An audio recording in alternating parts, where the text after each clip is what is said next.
বাদদালা দীনাহু ফাকতুলু, আল্লাহ রাসূল সাল্লাল্লাহু আলাইহি ওয়াসাল্লাম বলছেন যে তার দিন পরিবর্তন করবে তাকে হত্যা করে ফেলো। মানে অজ্ঞ, মূর্খ, জাহেল, যত ধরনের খারাপ গুণাগুণ থাকতে হয় সব আছে। আপনি রাজনীতিতে চলে যান, আপনি কোথাও ফিট না, কোথাও আপনি সব জায়গায় অসল, সব জায়গায় বাদ, কোনো শিক্ষা দীক্ষা নাই, তাহলে আপনি রাজনীতিতে চলে যান, শেষ। অ্যাটেন্ড করার ব্যবস্থা করে দিয়েছেন, সহজ করে দিয়েছেন, আলহামদুলিল্লাহ রাব্বিল আলামিন। মাঝখানে আর কি ফজরের সালাত পড়েছি আর অল্প কিছুক্ষণ রেস্টের ব্যবস্থা হয়েছে। আল্লাহর প্রশংসা, আল্লাযীনা জাহাদু ফিনা লানাহদিয়ান্নাহুম সুবুলানা। আল্লাহ বলছেন যারা আমার রাস্তায় কোনো সৎ আমল করার চেষ্টা করে আমি তা সহজ করে দেই, সুগম করে দেই এবং এটাকে আমি আরও বরকতমণ্ডিত করে দেই যাতে করে কাজটা বাস্তবায়ন হইতে পারে। আলহামদুলিল্লাহ রাব্বিল আলামিন। তো আমরা আজকে যে বিষয়ে খুতবা শুনব সেটা হলো, আমরা এখনো হজ্জের মাসে আছি। হজ শেষ হয়ে গেছে 13 তারিখ, কিন্তু এখনো আমরা হজ্জের মাসে আছি, যেই মাসের নাম হলো জিলহজ। জিলহজ মানে হজওয়ালা মাস, এবং 30 তারিখ পর্যন্ত এই জিলহজ মাস থাকবে। 30 তারিখ পর্যন্ত হজ্জের কিছু কার্যক্রম করার সুযোগ আছে। 13 তারিখে হজ করেছে, মানে হজের কার্যক্রম কমপ্লিট হয়েছে। 13 তারিখে মিনায় রাত থাকা এবং দিনের বেলায় পাথর মারা, কিন্তু বিদায়ী তওয়াফটা এখনও অনেকের বাকি আছে। বিদায়ী তওয়াফটার জন্য লাস্ট ডেট হলো জিলহজ মাসের 30 তারিখ, যদি 29 হয় তাহলে 29 তারিখ। এইভাবে হলো জিলহজ মাস হজ্জের মৌসুমের শেষ মাস। আলহামদুলিল্লাহ আমরা এখনো হজ্জের মাসের মধ্যে আছি।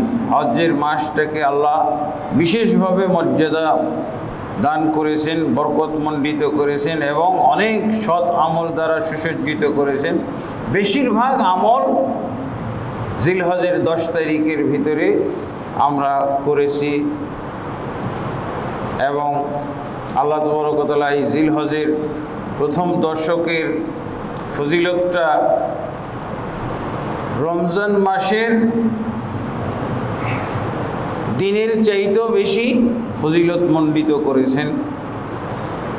আমরা এই জিলহজ মাসের মর্যাদা, জিলহজ মাসের সম্মান, জিলহজ মাসের ফজিলত, জিলহজ মাসের আমলগুলো আরও ভালোভাবে শিখব, আরও ভালোভাবে আয়ত্ত করব, আরও ভালো করে বুঝব এবং আমরা আমল বাস্তবায়ন করব। আল্লাহ আমাদেরকে তৌফিক দান করুন। আর যেহেতু এখনও এই মাসটা হলো হজ্জের মৌসুম, এই জন্য হজ বিষয়ে কিছু খুতবার আলোচনা হবে ইনশাআল্লাহ। তো আমরা মুসলিম জাতি, আমাদের মূল শক্তিটাই কিন্তু হলো ঈমান। মুসলিম জাতির মূল শক্তি ঈমান, ইবাদত। ঈমান, ইবাদত, এই জিনিসটা আস্তে আস্তে মুসলমানদের মধ্যে থেকে উঠেই যাচ্ছে। মুসলমানদের এখন মুসলিম হওয়া, ইসলামের মধ্যে থাকা, ইসলামের পরিচয় দেওয়া, মুসলিম পরিচয় দেওয়া, এটা কিছু আনুষ্ঠানিকতার নাম হয়ে পড়েছে। এটা শুধু নাম সর্বস্ব বলা যায়। আমাদেরকে সব কিছুর ব্যাপারে আসল কি, মূল বিষয়টা কি, এইটা জানার আমাদেরকে চেষ্টা করতে হবে। তা আমি আমার পর্যবেক্ষণ,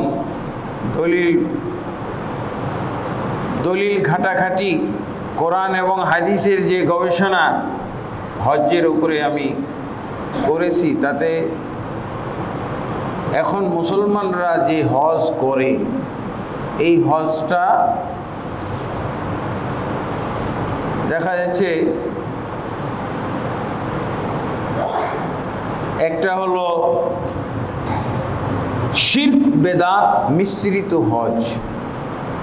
হজ যে মানুষ করে শিরক বেদাত মিশ্রিত হজ, মানে হজও করবে, এর সাথে শিরক আর বেদাত চর্চা হবে। তো শিরক, যদি শিরক চর্চা করা হয়, তাহলে যেই ইবাদতের মধ্যে শিরক থাকবে, তো ওই ইবাদতটাও তো শিরক হয়ে যাবে, শিরকে রূপান্তরিত হয়ে যাবে না? যে ইবাদতটার মধ্যে বেদাত চর্চা করা হবে, সেটা তো সেই ইবাদতটাই তো বেদাত হয়ে যাবে। শিরক এবং বেদাত যুক্ত হজ, বিভিন্ন ধরনের ভুল ত্রুটি এর সাথে যুক্ত হয়েছে। এই হলো এক প্রকার হজ। কত পার্সেন্ট মানুষ এরকম করে? আপনি ধরে নিতে পারেন 90%। 90%-এর বেশি বলা যায় শিরক এবং বেদাত মিশ্রিত হজ।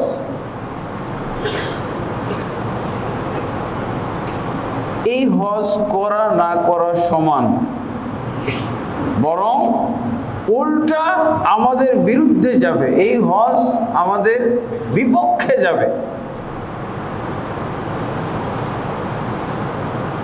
যদি এই হজ্জের মধ্যে তাওহীদ না আমরা বাস্তবায়ন করতে, আমরা তো অনেকবার বলেছি যে আল্লাহ তাবারক ওয়া তাআলা আমাদেরকে সৃষ্টি করেছেন, জিন জাতি, মানব জাতি এবং সমস্ত ছোট বড় যত সৃষ্টি জগৎ আছে, এহকাল পরকাল, জান্নাত জাহান্নাম, সব কিছু কিন্তু তাওহীদের জন্য সৃষ্টি করেছে, আল্লাহর একত্ব, এটাই হলো মূল কারণ।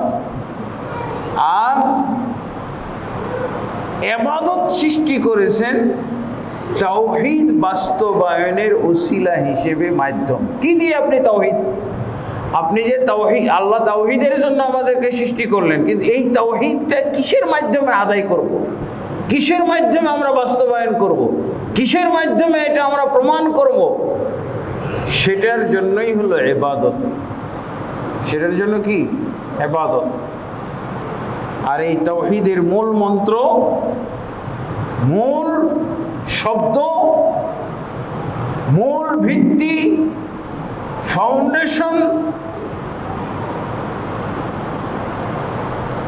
উৎসস্থল হলো কি? কালিমা আশহাদু আল্লা ইলাহা ইল্লাল্লাহ ওয়া আন্না মুহাম্মাদুর রাসূলুল্লাহ। আমি এই মর্মে সাক্ষ্য দিচ্ছি যে আল্লাহ ব্যতীত সত্যিকার অর্থে কোনো মাবুদ নেই, নিশ্চয়ই মুহাম্মদ সাল্লাল্লাহু আলাইহি ওয়াসাল্লাম আল্লাহর বান্দা ও রাসূল। এইটা হলো মূল কথা। এখান থেকেই হলো তাওহীদ, তাওহীদ উচ্চারিত হবে। তাওহীদ এখান থেকে বের হয়। মাবুদ বানাইতে হলে ইবাদত লাগবে না? মাবুদ যার ইবাদত করা হয়, তাহলে এবার ইবাদতের আইটেমগুলো খুঁজেন। কালেমাতে আমি স্বীকৃতি দিলাম আল্লাহ ব্যতীত প্রকৃত কোনো মাবুদ নেই, তাহলে আপনি আল্লাহ মাবুদ হবেন কখন? যখন তার ইবাদত করব।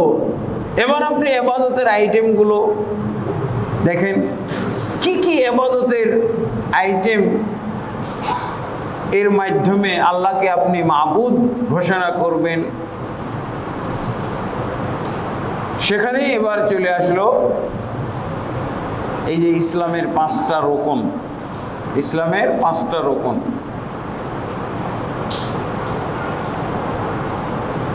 এই 5টা রুকনের আলোচনা আমরা অনেকবার শুনেছি, অনেকভাবে শুনেছি। 5টা রুকনের পঞ্চম রুকন হলো আল হজ ওয়াল উমরা। আর এই হজ এবং উমরা আমাদেরকে পালন করতে হবে 2টা শর্ত সাপেক্ষে। 1 নম্বর শর্ত হলো আল্লাহর জন্যে, এটাই হলো তাওহীদ। আল্লাহর জন্য আপনি হজটা করবেন, একমাত্র আল্লাহর জন্য করবেন, বাস এটাই হয়ে গেল তাওহীদ। যদি একমাত্র আল্লাহর জন্য না হয়, একমাত্র নিজের জন্য করেছি, কোনো স্বার্থের জন্য করেছি, দুনিয়াবী স্বার্থ, অন্যের জন্য করেছি, অন্য ব্যক্তির জন্য করেছি, তাহলে এই হজ হয়ে যাবে শিরক। আমাদের সমাজে কয়েক ধরনের হজ করা হয়। রাজনৈতিক হজ বুঝেন, আল্লাহর জন্য হজ, কিন্তু এই আল্লাহর জন্য হয় না। কি জন্য? রাজনৈতিক স্বার্থে।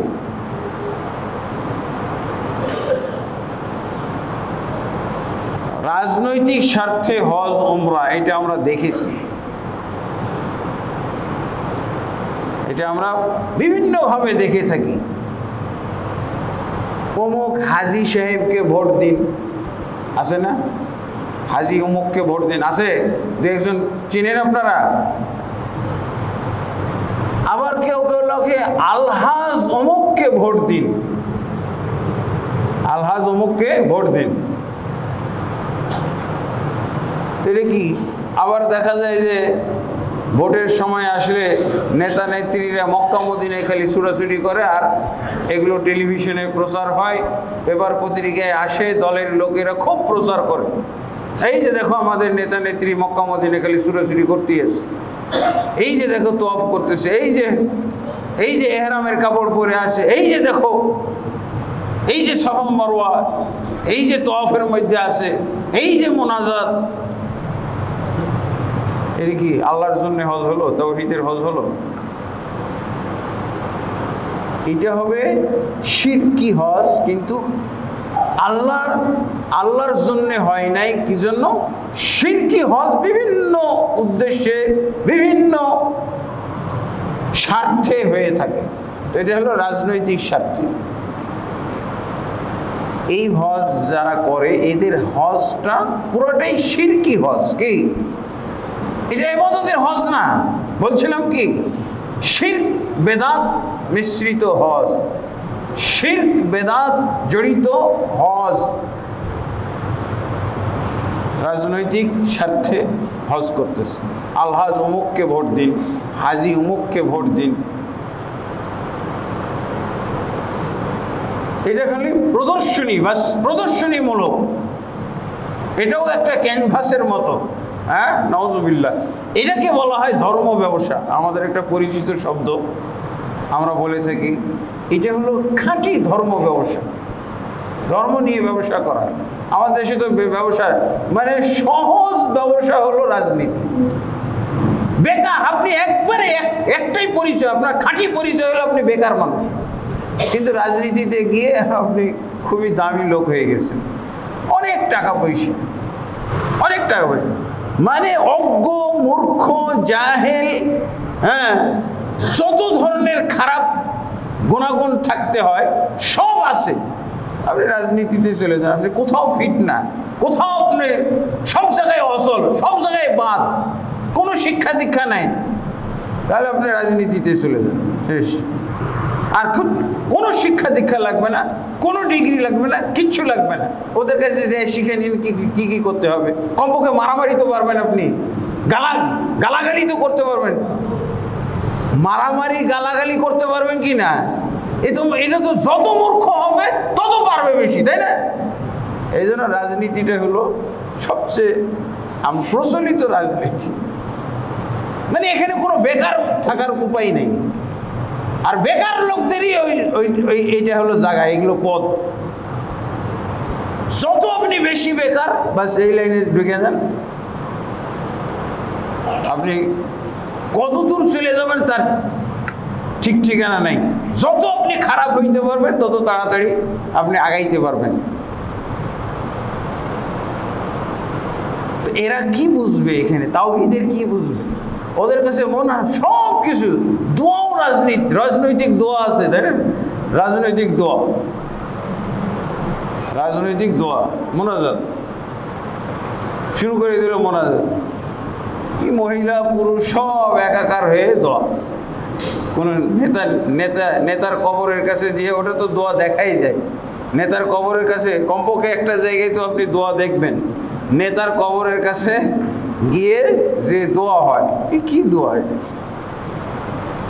কবর জিয়ারত রাজনীতির অন্তর্ভুক্ত।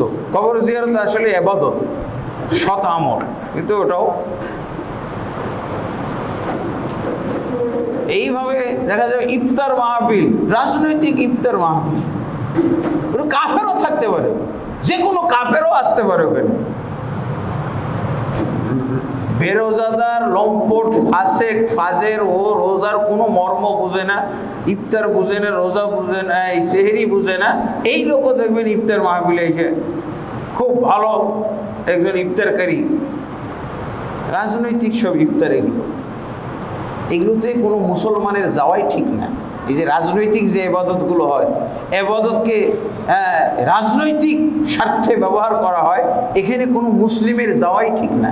হিন্দু যাবে, বৌদ্ধ যাবে, খ্রিস্টান যাবে, ফাসেক ফাজের যাবে, পাক্কা বেনামাজি যাবে, এরা যাবে, কোনো মুসল্লির যাওয়া নাজায়েজ। এসব রাজনৈতিক ইবাদতের মধ্যে যে রাজনৈতিক ক্ষেত্রে যে ইবাদতগুলোকে অপমান করা হয়, অপদস্থ করা হয়, এই জায়গায় কোনো মুসল্লির যাওয়াটা ঠিক নয়। এই মোনাজাতে তো এমনি বেদাত হইতেই পারে, এটা শিরকি।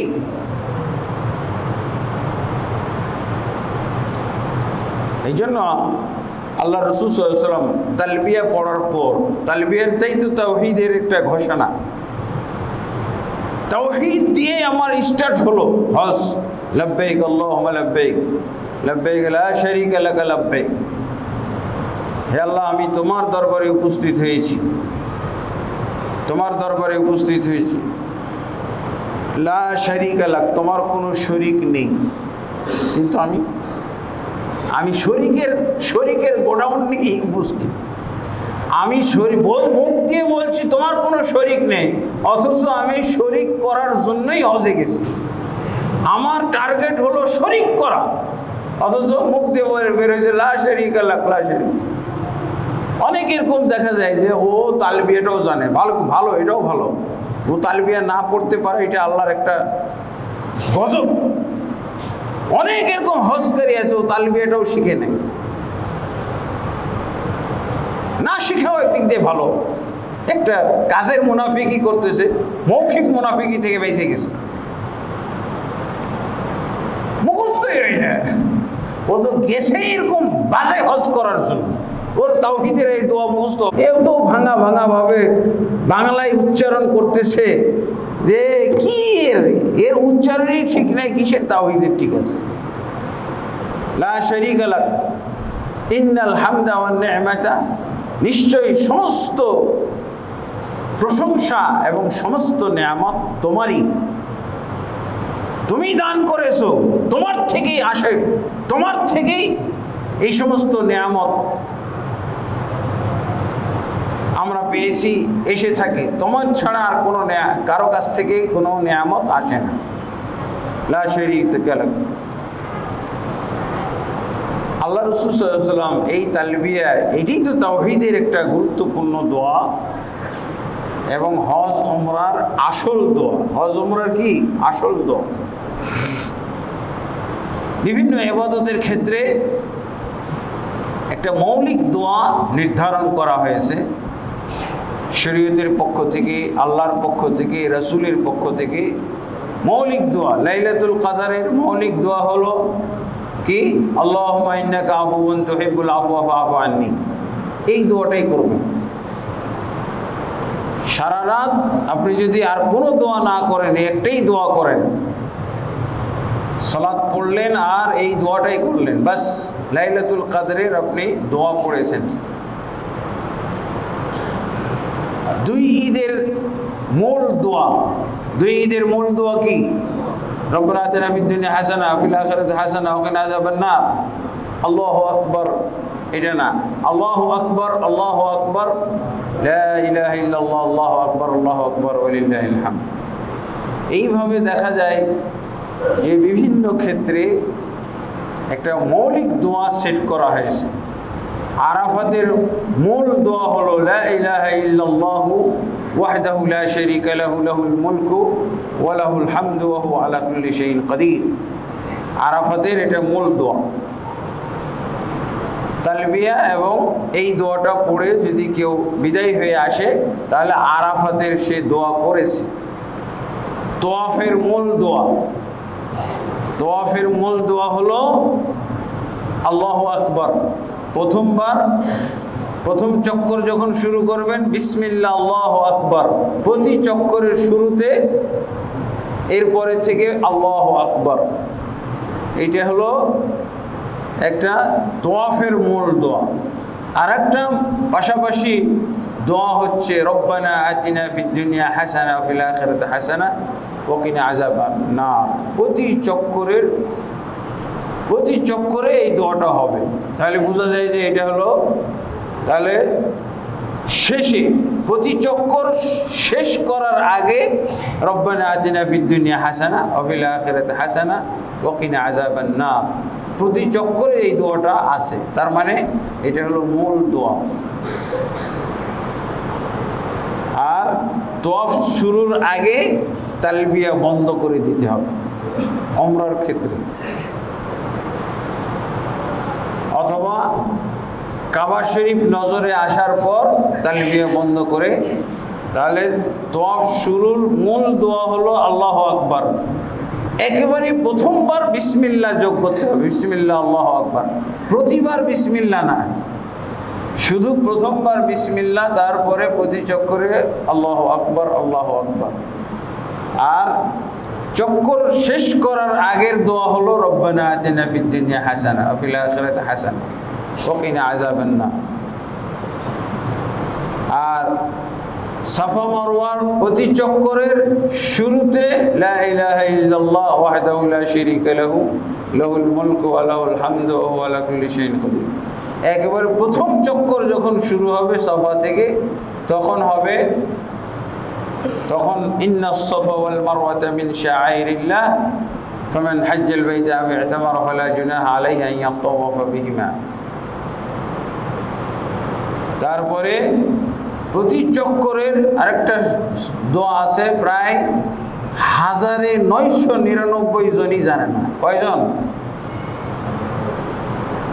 এই যে সবুজ বাতির মাঝে দৌড়ানোর সময় দোয়া 1999 জনই জানে না কি দোয়া পড়তে হয়,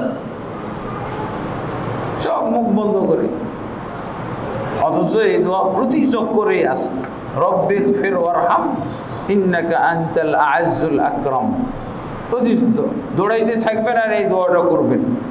1999 আপনি ওখানে দাঁড়িয়ে দাঁড়িয়ে গুনবেন কয়জন বলতেছে, জানেই না যেই দোয়াটা প্রতি চক্করেই বলতে হচ্ছে, যাওয়ার সময় আসার সময়, অথচ এই দোয়াটাই জানেন। হ্যাঁ, হজ হয়ে যাবে, হজ তো হয়ে যাবে দৌড়াদৌড়ি করলে। আপনি আরাফাতের মাঠে যদি যে জোহর আসর পড়ে ঘুম দিয়ে দেন, একেবারে ওঠো ওঠো ওঠো ওঠো, সূর্য ডুবে গেছে, এরও আরাফা হয়ে গেল। এটা হলো 3rd ক্লাস আরাফার হাজি, 3rd ক্লাস। তাও তো পাস, 33 তো পাইছে, বুঝেছেন? 33 পেয়ে পাস হয়ে গেছে ও, কিন্তু আর হজ ছুটে যায় নাই। আল হাজ্জ আরাফা, আল্লাহ রাসূল সাল্লাল্লাহু আলাইহি ওয়াসাল্লাম বলছেন আরাফাই হচ্ছে হজ। তো হজ পেয়ে গেছে, ঘুমিয়ে থাকলো পেয়ে গেছে, কিন্তু 33 মার্কে পাইছে। আবার এর চেয়ে মানে সেকেন্ড ক্লাস যারা, তারা যদি শুধু বলে লা ইলাহা ইল্লাল্লাহ ওয়াহদাহু, তালবিয়া পড়লো আর লা ইলাহা ইল্লাল্লাহ ওয়াহদাহু লা শারীকা লাহু লাহুল মুলকু ওয়া লাহুল হামদু ওয়া হুয়া আলা কুল্লি শাইইন কাদির, এটা ছাড়া আর কিছু জানেও না, পারেও না, আর এটাই বলছে, কিন্তু ঘুমাই নেই। কিছুক্ষণ ঘুম আসলে ঘুমাইছে, কিন্তু এটাই পড়ছে, পুঁজি এটাই, এটা হলো সেকেন্ড ক্লাস। আর ফার্স্ট ক্লাস যারা, তারা একটা মিনিট নষ্ট করাকেও মনে করে যে লস হয়ে গেল। গল্প গুজবে নাই, গল্প গুজবে নাই, আর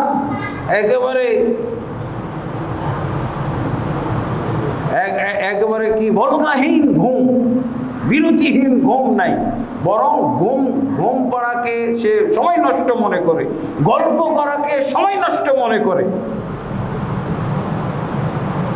এই যে সম্মিলিতভাবে দেখা যায় যে কেউ কেউ আবার মিলাদ চালাইতেছে, ইন্নালিল্লাহ, আরাফার পবিত্র মাঠে অপবিত্র কাম, মিলাদ কিয়াম চালাইতেছে। এটা তো থার্ড ক্লাস, এটা ফেল, এগুলো হলো ফেল হাজি, এগুলো ফেল হাজি, এগুলো হলো শিরক বেদাত কুড়িয়ে নিয়ে আসতেছে। এরা গেছে হজে, কিন্তু বেদাতের বস্তা, যদি এর বস্তা দেখা যাইতো, আল্লাহু আকবার, একটা প্লেন ভর্তি একা, প্রত্যেকের বেদাত এত বেশি করেছে হজে গিয়ে যে 600 যাত্রীর প্লেন ভর্তি হয়ে যাবে ওর বেদাত, যা করেছে মক্কা মদিনায় গিয়ে, হজের উদ্দেশ্যে গিয়ে যে মক্কা মদিনায় গেছে, শিরক আর বেদাত এমন অর্জন করেছে। ওইখানে গেলে তো গুনারও কিন্তু ভারত্ব বেড়ে যায়। গুনাহ, আপনি যে গুনাহ করবেন, এই গুনারও কিন্তু ভারত্ব বেড়ে যায়। খালি সৎ আমলের ভারত্ব বাড়ে তা না, গুনারও ভারত্ব বেড়ে যায়, ভারী হয়ে যায়, ভারী। হালকা সাধারণ জায়গায় গুনাহ করা আর ওখানে গুনাহ করা হলো পার্থক্য। আল্লাহ তাবারক ওয়া তাআলা বলে দিয়েছেন যে এই হারাম এলাকার মধ্যে কেউ যদি গুনার কাজ করার নিয়ত করে, তাও তার গুনাহ লেখা হবে, এবং তাও তার জন্য আযাবের ব্যবস্থা করবেন আল্লাহ, তার আযাব বরাদ্দ করে দিন। খালি একটা খারাপ কাজ করার নিয়ত করলে, এরাদা করলে, ইচ্ছা পোষণ করলে, ওয়ামান ইউরিদ ফিহি বিযুলমিন, ওয়ামান ইউরিদ ফিহি বিইলহাদিন বিযুলম নুযিকহু মিন আযাবিন আলীম। আল্লাহ বলছেন, যে ব্যক্তি এই হারাম এলাকায় কোন জুলুম মানে পাপ কাজ, এবং বড় জুলুম হলো শিরক করা, কেউ যদি করে তাহলে তাকে আযাবে আলীম আমি আস্বাদন করাবো, মানে খুব ভয়ানক এবং খুবই বেদনাদায়ক তাকে আযাব আমি দান করব, আযাব আস্বাদন করাবো। তাহলে অন্য এলাকায় বাংলাদেশে আসি, এখানে মনে মনে কিছু যদি কল্পনা করি, গুনার ইচ্ছা পোষণ করি, ওটা বাস্তবায়ন না করা পর্যন্ত কাউন্ট হবে না, আমার গুনার খাতায় লিপিবদ্ধ হবে না, ফেরেশতারা লিপিবদ্ধ। কিন্তু হারাম এলাকায় যত কল্পনা করেছি, যত খারাপ কাজ করেছি, মনে মনে খারাপ কাজ করার ইচ্ছা পোষণ করি, সেটাও কিন্তু লিপিবদ্ধ হয়, এবং আল্লাহ এটা নিজেই ঘোষণা করে দিয়েছে। এই জন্য খুবই সাবধানতা অবলম্বন করতে হয়। আর তাহলে শিরক মিশ্রিত আল্লাহ রাসূল সাল্লাল্লাহু আলাইহি ওয়াসাল্লামের কবর হেফাজতের, আর আমার ভাইয়ের ডিউটি পড়লো রওজাতে। রওজা হলো মসজিদে নববীর বিশেষ একটা জায়গা। আমাদের বাংলাদেশে, ভারতবর্ষের বলা যায় যে এই রওজা কেন্দ্রিক, যে রওজার বিষয়ে ভুল হয়তো 99,099 মানুষের এই ভুলটা আছে। কি বলে, রওজা হলো রসুলের কবর, রওজা রসুলের কবর, এটা হলো ডাহা, মিথ্যা কথা, ভুল কথা। আমাদের দুই ভাইয়ের যে ডিউটি পড়লো, আমার তো কবরে আর ওনার পড়লো রওজাতে। তো আমাকে এসে জিজ্ঞেস করে, ও এসেছে ঠিকই আল্লাহ রসুল সাল্লাল্লাহু আলাইহি ওয়াসাল্লাম কবর জিয়ারত করতে, কিন্তু আমাকে বলছে যে রওজা রওজা রওজা কোথায়? আমি বলি যে রওজা তো তুমি পিছনে চলে আসছো, এই যে পিছনে গিয়ে ডান পাশের গেট দিয়ে ঢুকে যাও, ওইটাই হলো রওজা। আবার ওখানে ও তো ব্যবস্থা খাইয়ে যেত, ঘটনাটা কি? এদিকে রওজা মনে করে আসতেছি আর উনি পিছনে পাঠাইতেছে রওজা। আরবরা মোটামুটি সবাই বুঝে রওজা বলতে মসজিদ, আর সংক্ষেপে যদি বলেন রওজা বলতে হবে মসজিদে নববীর বিশেষ জায়গায়। সহিহ বুখারীতে আছে, মা বাইনা বাইতি ও মেম্বারি রওযাতুম মিন রিয়াদিল জান্নাহ, আমার বাড়ি এবং আমার মসজিদের মেম্বরের মাঝের জায়গাটুক হলো রওজা। তো পুরো নাম হলো রওযাতুম মিন রিয়াদিল জান্নাহ, অর্থ জান্নাতের বাগান সমূহের একটি বাগান। জান্নাতের বাগান সমূহের একটি বাগান, এটা আল্লাহ রসুল জীবদ্দশাতে ঘোষণা করেছিলেন। এবং আল্লাহ রসুল সাল্লাল্লাহু আলাইহি ওয়াসাল্লাম এই জায়গাতে সালাত পড়াকে খুব গুরুত্ব দিতেন, এই জায়গায় নামাজ পড়া খুব গুরুত্ব দিতেন। কানা ইয়াতাহাররা, আল্লাহ রসুল সাল্লাল্লাহু আলাইহি ওয়াসাল্লাম অনুসন্ধান করতেন এই জায়গায় সালাত পড়ার। এমনকি ওখানে একটা খুঁটি আছে, সেই খুঁটির পাশে আল্লাহ রসুল সাল্লাল্লাহু আলাইহি ওয়াসাল্লাম মেম্বরের পাশে একটা খুঁটি আছে, সেই খুঁটির ওখানে সালাত পড়ার জন্য খুব তিনি আগ্রহী থাকতেন। মসজিদে সালাত পড়লে ওই জায়গায় পড়তেন, তাই আজকে এত গুরুত্ব দেওয়া হয়। এখন রেজিস্ট্রেশনের সিস্টেম, মক্কায় হাজরে আসওয়াদে ভিড় আর মদিনাতে রওজায় সালাত পড়ার জন্য ভিড়। এখন রেজিস্ট্রেশন ব্যবস্থা করা হয়েছে, ঘন্টার পর ঘন্টা আপনি লাইনে দাঁড়িয়ে ওই জায়গায় 2 রাকাত সালাত পড়ার চান্স পেতে পারেন। অথচ আমরা বলতেছি রওজা রাসূলুল্লাহ সাল্লাল্লাহু আলাইহি ওয়াসাল্লামের কবরকে। এটা হলো, এই ভুলটা আমাদের বাংলাদেশে শতকরা 99 জন বললেও ভুল হবে, 1999 জন বললেও ভুল হবে, লাখে 1 জন হয়তো শুদ্ধ জানে, বাকি সব ভুল। এক ভণ্ড পীর তো বলতেছে আল্লাহ রসুল কবরকে রওজা আগে বলছে, এখন আবার ডিগ্রি বাড়াই দিছে জান্নাতুল ফিরদৌস। পাক্কা মুশরিক, 100% মুশরিক, জান্নাতুল ফিরদৌস। তাহলে কি এখন হজ অনেক ফাসেক ফাজের হজকারী ও এসে বলতে পারে আমি জান্নাতুল ফিরদৌস বেরিয়ে এসেছি? জান্নাতুল ফিরদৌস চলেই গেছে সে। অথচ জান্নাত হারাম, যারা শিরক করে তাদের জন্য আল্লাহ জান্নাত হারাম ঘোষণা করে দিয়েছেন। ইন্নাহু মান ইউশরিক বিল্লাহ ফাকাদ হারামাল্লাহু আলাইহিল জান্নাহ ওয়া মাওয়াহুন নার ওয়া মা লিয-যালিমিন মিন আনসার। আর জান্নাতের মধ্যে সবচেয়ে উত্তম জান্নাত হলো, শ্রেষ্ঠ জান্নাত হলো জান্নাতুল ফিরদৌস। সে এখন আল্লাহ রসুলের কবরকে রওজাও বলছে না, কি বলছে? রাসূলুল্লাহ সাল্লাল্লাহু আলাইহি ওয়াসাল্লামের জান্নাতুল ফিরদৌস। ইন্না লিল্লাহ, কি তামাশা, কুফরি কথা, এটা কুফরি কথা। রওজা বলাটা এত বড় মারাত্মক ভুল। জান্নাতের বাগান সমূহের একটি বাগান, এটা আল্লাহ রাসূল সাল্লাল্লাহু আলাইহি ওয়াসাল্লাম সাধারণভাবে বলেছিলেন। সাধারণভাবে একটা হাদিস এসেছে, এটা নামকরণের জন্য বলা হয় নাই। আল্লাহ রাসূল সাল্লাল্লাহু আলাইহি ওয়াসাল্লাম বলছেন আল কবর আউয়ালু মানাজিলিল আখিরাহ, কবর হচ্ছে আখিরাতের মঞ্জিল সমূহের প্রথম মঞ্জিল। আখিরাতের ধাপ সমূহের প্রথম ধাপ হলো কবর।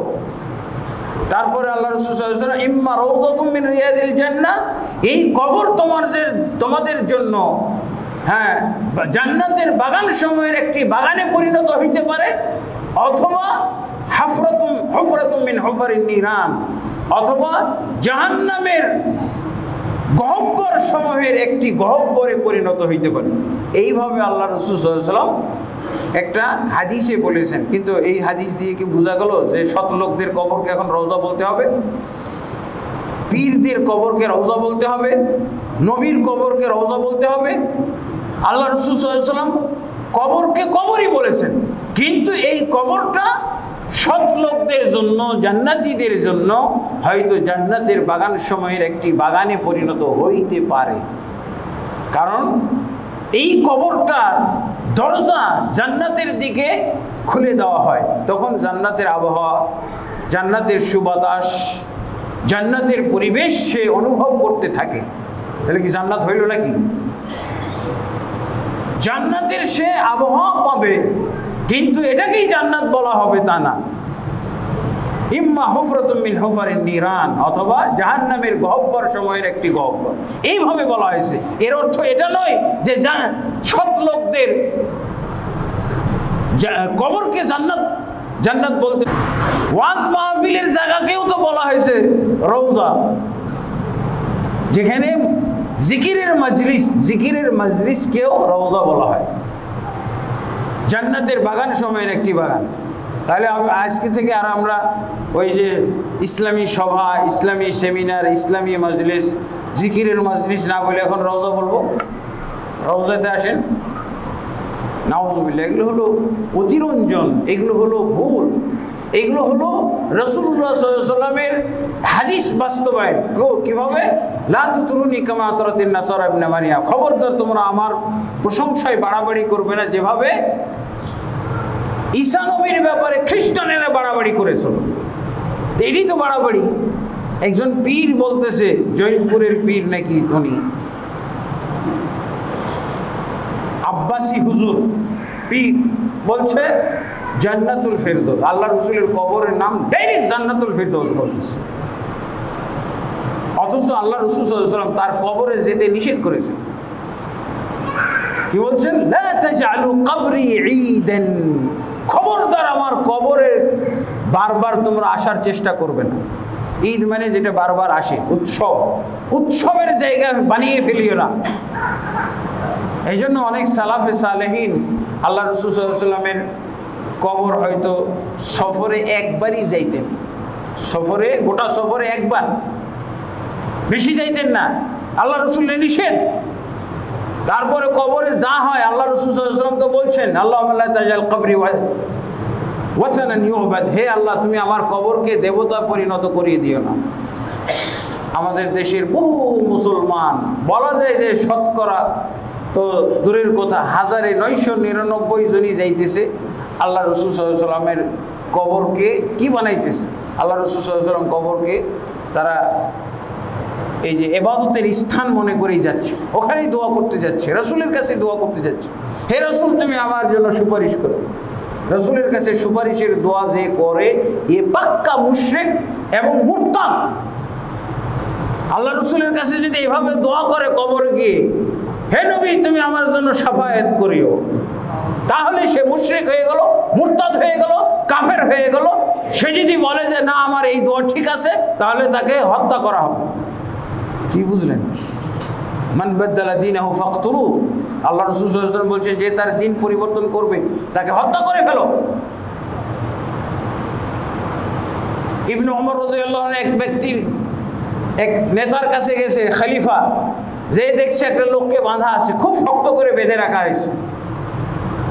ইবনে ওমর রাসূলের সাহাবী, উনি বলছেন যে এই লোকটাকে, উনি একটা হাদিস শুনালেন, ইন্নাল্লাহ ইউআযযিবু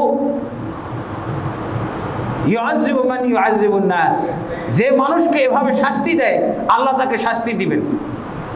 রাসূলের হাদিস। কে এই লোকটাকে এভাবে শক্ত করে বেঁধে রেখেছে? কত কষ্ট হচ্ছে লোকটা, এত কষ্ট দিয়েছে কে? বলছে যে এই যে ইনি খলিফা, খলিফার নির্দেশে বাধা হয়েছে এভাবে। তখন ইবনে ওমর রাদিয়াল্লাহু আনহু বললেন, আল্লাহ রাসূলের সাহাবী, এই লোকটাকে মুক্ত করুন, এই লোকটাকে বন্ধন মুক্ত করুন, তবেই আমি নবীর সাহাবী এই ঘোড়া থেকে নামবো, আর না হলে আমি এখান থেকে বিদায়। এই লোকটা, আল্লাহ রাসূল বলছেন ইন্নাল্লাহ ইউআযযিবু মান ইউআযযিবুন নাস, আল্লাহ ওই ব্যক্তিকে শাস্তিযোগ্য মনে করেন, শাস্তি দিবেন যে মানুষকে এভাবে শাস্তি দেয়। অতএব আল্লাহ রসুলের এই হাদিস অনুযায়ী আমি এই শাস্তি হচ্ছে দেওয়া হচ্ছে, একে মুক্ত না করা পর্যন্ত নামবো না। সাহাবীকে বলা হলো হে রাসূলের সাহাবী আব্দুল্লাহ ইবনে ওমর, এই লোকটার অপরাধ তো আপনাকে বুঝতে হবে, একে কেন বেঁধে রেখেছে? এ মুরতাদ হয়ে গেছে, এই ইসলামের বিরুদ্ধে কটূক্তি করতেছে। ইবনে ওমর রাদিয়াল্লাহু বলছেন যে আল্লাহর কসম আমি ঘোড়া থেকে নামবো না যতক্ষণ পর্যন্ত এর মৃত্যুদণ্ড কার্যকর না হবে। আল্লাহু আকবার। আল্লাহর কসম আমি এই ঘোড়া থেকে নামবো না যতক্ষণ পর্যন্ত না দেখবো যে এর শিরচ্ছেদ হয়েছে। দেখছেন কতক্ষণ লাগে? এর নাম হলো ঈমান, এর নাম হলো ইসলাম, এর নাম হলো ইসলামের বিধিবিধান। আপনি জান্নাত নিয়ে তামাশা শুরু করেছেন। রাসূল সাল্লাল্লাহু আলাইহি ওয়াসাল্লামের কবর জান্নাতুল ফিরদাউস। সাহাবী ইবনে ওমর থাকলে এরই বলতেন যে কে হত্যা করো আগে। কিসের ওয়াজ, কিসের হেলিকপ্টার দিয়ে তাকে নিয়ে যাওয়া হবে? আগে কে হত্যা করো, তারপরে আমি রাসূলের সাহাবী তোমাদের মাঝে আমি মিশবো, তোমাদের মাঝে বসবো। এই হলো অবস্থা। ইন্না লিল্লাহি ওয়া ইন্না ইলাইহি রাজিউন। এগুলো হজে গিয়ে কেউ কেউ ওরে সর্বনাশ বলতেছে, দেখা হইলেই বেদাতির, অনেক বেদাতির পাল বলতেছে আমার সালামটা নবীর কাছে, নবীর রওজায় পৌঁছে দিন। আরে এত ভারী জিনিস কিভাবে নিয়ে যাবেন আপনি? মানে বেদাত আর শিরকি চিন্তা ভাবনা আমাদের মাঝে কত যে এরকম বলে, শুনলেই বলে। মানে যত বেদাতি আছে আপনি বুঝবেন যে এটাই বেদাতি। হুজুর হোক, মুফতি হোক, মুহাদ্দিস হোক, যদি কেউ আপনাকে বলে যে আমার সালামটা মদিনায় রওজা পাক বললে তো ডাবল ট্রিপল বেদাত হয়ে গেল, যে ওখানে যে আমার সালামটা পৌঁছে দিন। হ্যাঁ, বুঝবেন যে এই মুফতি হলো বেদাতি মুফতি। যদি বলে যে কোনো মুহাদ্দিস বলে যে এটা হলো, তাহলে এটা বেদাতি মুহাদ্দিস। আল্লাহ তো বড় কথা, রাসূল সাল্লাল্লাহু আলাইহি ওয়াসাল্লামের কাছে সালাম পৌঁছানোর জন্য ফেরেশতা নিয়োগ করে রেখেছেন, ফেরেশতা নিযুক্ত করে রেখেছেন। কি বলে? ইন্না লিল্লাহি মালাইকাতান সাইয়্যাহিন ইউবাল্লিগুনা আসসালামা আন উম্মতি। নিশ্চয়ই আল্লাহ তাবারক ওয়া তাআলা আমার জন্য, আমার উম্মতের জন্য, আমার উম্মতের সালাম আমার কাছে পৌঁছানোর জন্য অনেক ভ্রাম্যমান ফেরেশতা নিয়োগ দিয়ে রেখেছেন। আল্লাহু আকবার। এত সুন্দর মাধ্যম বাদ দিয়ে এক ফাসেক ফাজের আরেক ফাসেক ফাজেরকে বলতেছে, এক বেদাতি আরেক বেদাতিকে বলতেছে আমার সালামটা রওজা পাকে পৌঁছাই দিন। অথচ আপনার সালাম পৌঁছানোর জন্য ফেরেশতা নিয়োগ করা আছে। রাসূলুল্লাহ সাল্লাল্লাহু আলাইহি ওয়াসাল্লাম বলে গেছেন ইন্না লিল্লাহি মালাইকাতান সাইয়্যাহিন, নিশ্চয়ই আল্লাহর পক্ষ থেকে অনেক ভ্রাম্যমান ফেরেশতা নিয়োগ করা রয়েছে। ইউবাল্লিগুনা সালামা মিন উম্মতি, যারা আমার উম্মতের সালাম আমার কাছে পৌঁছাই দেয়। ফেরেশতারা জীবিত এবং মৃতদের মাঝে তারা সেতুবন্ধনের কাজ করে, যোগাযোগ করে দেয়, সরাসরি না। আমাদের দেশে কত কাহিনী শুনি, নাউজুবিল্লাহ, কি আহমদ রেফাই মিশর থেকে আসলো, এসে কি কবিতা পড়লো, সালাম দিল, আর আল্লাহ রাসূল সাল্লাল্লাহু আলাইহি ওয়াসাল্লাম হাত বাড়িয়ে দিলেন তার সাথে মুসাফা করার জন্য, নাউজুবিল্লাহ। আর হাত বাড়িয়ে দিল, আব্দুল কাদের জিলানী সাক্ষী ছিল ওখানে উপস্থিত, আর 90,000 মানুষ ছিল। কি গাঞ্জাখুরি কথাবার্তা, এগুলো কিতাবে লেখা, এগুলো কিতাব। বলবেন কিতাবটার নাম বলো, খালি কিতাবে লেখা আছে বলে হবে না। বেটা তোর কিতাবের নাম কর, কিতাবে লেখা আছে, ওই কিতাবটাকে ড্রেনে নিক্ষেপ করবেন, একটা মেসের কাঠি খরচ করে ওটাকে পুড়িয়ে ছাই করে দেবেন। কিসের তোর কিতাব বেটা, ফালতু। একটা বক্তা কয়েকদিন আগে হালাক হয়ে গেছে, ধ্বংস হয়ে গেছে। সে বক্তা সব ফাসেক ফাজেরদের মানে মোবাইলে তার ওয়াজ থাকবে, তার ওয়াজ শুনলে আর আপনাকে নামাজ রোজা ইসলামের বিধিবিধান হালাল হারাম কিচ্ছু মানতে হবে না, খালি ওয়াজ শুনলেই চলবে। এই ফাসেক ফাজেরও দাবি করেছে তার জন্য নাকি হাত বাড়াই দিচ্ছে। মানে ঠিক আছে, ওই কথা আর এই কথা কি আলাদা নাকি? একই কথা। বড় হুজুর মারা গেছে, 4 তরিকার বায়াত নিতেন সবারই কাছে। ওনার পীর হুজুর নাকি, পীর হুজুর হোসেন আহমদ মাদানী, তিনি গিয়ে খালি বলতেন যে দাদাজি আসসালামু আলাইকুম, আর রসুল স্থির থাকতে পারতেন না, হাতটা বের করে দিতেন। বেশি দূরের কথা না, বড় হুজুর, আমাদের বড় হুজুরের পীর সাহেব হোসেন আহমদ মাদানী, তিনি আল্লাহ রাসূল সাল্লাল্লাহু আলাইহি ওয়াসাল্লামের কাছে যে সালামটা দিতেন, এটা ব্যতিক্রম একটা সালাম। কিভাবে বলতেন? আসসালামু আলাইকুম ইয়া জাদ্দি, হে নানাজান আপনাকে সালাম, এইভাবে বলতেন। তাহলে কত সৌভাগ্যবান আমরা। আর আল্লাহ রাসূল সাল্লাল্লাহু আলাইহি ওয়াসাল্লাম হাত বাড়িয়ে দিতেন, হাত বাড়িয়ে মুসাফা করতেন। আসসালামু আলাইকুম ইয়া জাদ্দি, এটা সরাসরি আমার সাথে কথাবার্তা হয়েছে। বড় হুজুর আমাকেই এইভাবে বলছেন যে কত ফজিলত। আর এটা আমার কাছে প্রমাণ দেওয়ার জন্য এই কিসসা বলছে যে বেশি দূরের কথা না, আমারই তো পীর হুজুর হোসেন আহমদ মাদানী, তিনি সালাম দিছেন এইভাবে। আর আল্লাহ কবরটা বিদীর্ণ হয়ে গেল, কবরটা ফেড়ে গেল, এরপর জবাব দিল ওয়ালাইকুম আসসালাম ইয়া ইবনি, সালামের জবাব দিলেন, নাতি অথবা সন্তান তোমাকে আমি সালামের জবাব দিলাম, ওয়ালাইকুম আসসালাম। আমার এক ছাত্রর সাথে বসা ছিল ওনার ওই চেম্বারে, যখন তার সাথে আমি কথা বলতে গেছিলাম, তো ওই ছাত্র জোরে বলে ফেললো আস্তাগফিরুল্লাহ, আর বড় হুজুর চমকে গেছে, এখানে কি? এরকম দৃশ্য তো কখনো হয় নাই। সুবহানাল্লাহ সুবহানাল্লাহ বলে, আমি যখনই কিছু বলি তখনই তো খালি সুবহানাল্লাহর রব ছুটে, সুবহানাল্লাহ না বলে এটা কে? আস্তাগফিরুল্লাহ এমন জোরে আস্তাগফিরুল্লাহ বলেছে, ওনার আরশ কেঁপে গেছে, বড় হুজুরের আরশ কেঁপে গেছে। তারপরে উনি বলছেন আপনারা সলাফি, আপনার সাথে আর কথা বলবো না, এই যে মুখ বন্ধ করলো, কোনো প্রশ্ন করলো জবাব দেব না, আর কোনো কথাও আর জিজ্ঞেস করেন না, আর সামনে বাড়বো না, শেষ। বের হয়ে চলে আসছে। এটা ইউটিউবে অবশ্য আছে সাক্ষাৎকারের এই কিস্সাটা। আলহামদুলিল্লাহ, এইরকম মানে হজ উমরার সফরে গেলে আপনি ডানে বামে সামনে পিছনে খালি